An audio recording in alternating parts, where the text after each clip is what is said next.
Today we are playing with the Master Gundam produced by Burning Soul Martial Arts Tournament, which is the Master Gundam we are all familiar with. The total height of the Master Gundam to the top of its head is about 18.5 centimeters, and to the highest point of its head crest, it is about 19.5 centimeters. If you place it next to the Fat Tiger and the God Gundam, you can get a sense of the scale.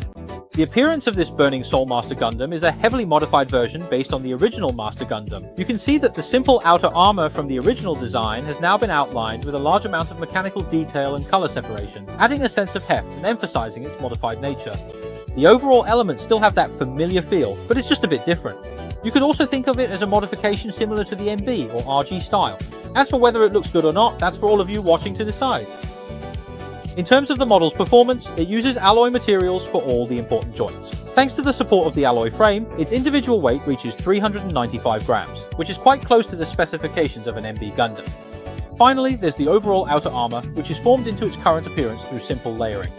The surface of the outer armor parts has been given a matte finish, and the colours are mostly this light grey, paired with a pale purple, then accented with deep purple, red and gold. It feels a bit more flashy than the original Master Gundam design. As for the suppression of flow marks, I personally think it's decent. They only appear in a few isolated spots. Thanks to the extensive use of undergating throughout the body, the result after a straight build is actually quite good. Additionally, the product also comes with a sheet of waterslide decals, which are mostly line symbols that can add more detail to the body. Finally, what's quite surprising is that this master model includes a set of gold armor for the chest, shoulder armor, and front skirt armor. You can take a look at how it looks after assembly. I'm not sure if this thing exists in the original design, so if any experts know, feel free to share in the comments. One thing to note here is that the shoulder armor is a bit loose when installed, while the other two parts are actually quite tight. The master model provides three face options. One is a generic face, I'm not sure who it's supposed to be, and the other one is quite handsome, looking like a lion, and the mouth can also open, which gives it a great presence.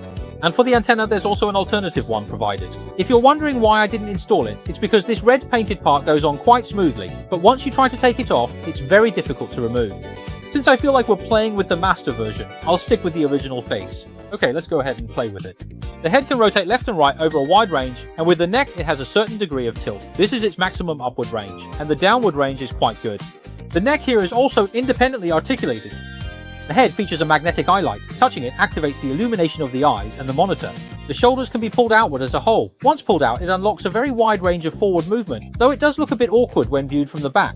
The arms can also perform normal vertical rotation. The shoulder armor is fixed to the arm axis by a sleeve, and the armor on the side of the shoulder can move within a small range. The whole piece can also be lifted upward. It seems the arm's range of motion can slightly exceed 90 degrees. The upper arm has a swivel joint, and the elbow bend is a double-jointed design, which features an inward retraction when articulated. The wrist is a single-axis joint that supports inward flexion, outward extension, and rotation. It looks a bit abrupt in terms of styling. It should ideally be embedded within the entire hand armor. The default is a pair of clenched fist hands, which are made of soft plastic material. In addition, the product also provides 5 pairs of interchangeable hands, which basically cover all the daily needs of the Master Gundam. The waist rotation is fine, and the range of side-to-side movement is also decent. This is its maximum chest-out angle, and this is its maximum forward bending angle. Even with the backpack attached, it can still stand firm. The front skirt armor can be opened and rotated, and the inner part can also swing to the side.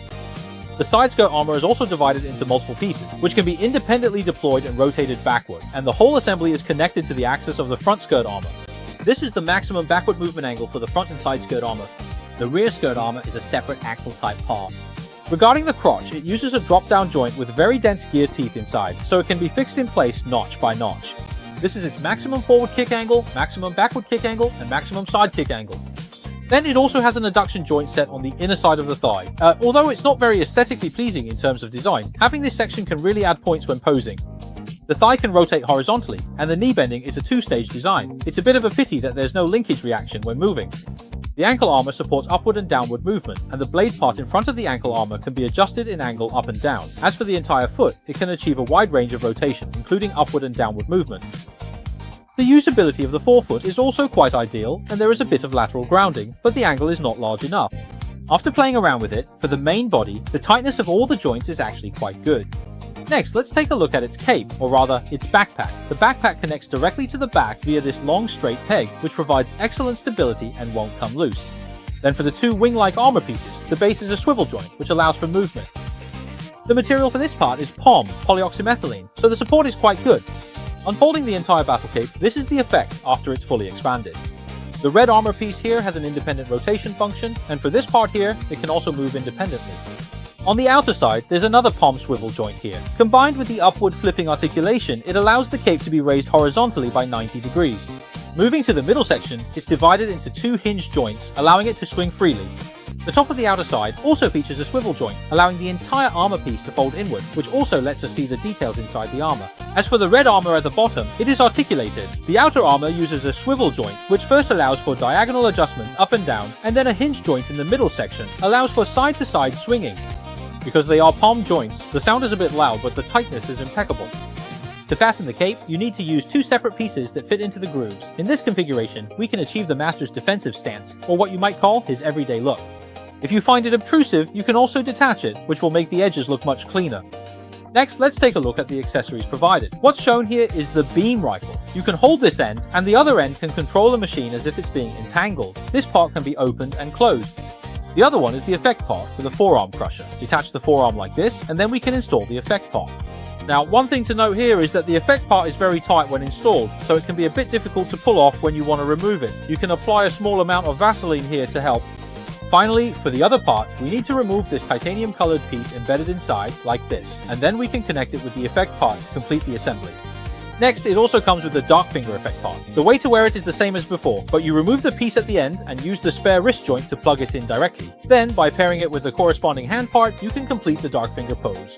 Finally, the product also includes a set of display stands. It offers two styles of stands. One is the standard MB type, and the other is a bit like the MR Soul type. When you try to plug it into the base, it's extremely tight, so you'll need to use some serious finger strength.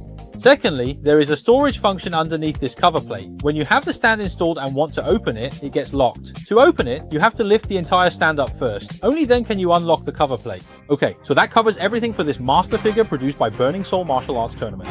I wonder what you all watching think of how it turned out. Feel free to leave a comment. Translating this video isn't easy, so I hope I can get your support with a like, favorite, and follow. This is Mikrontech, and I'll see you again very soon. Alright,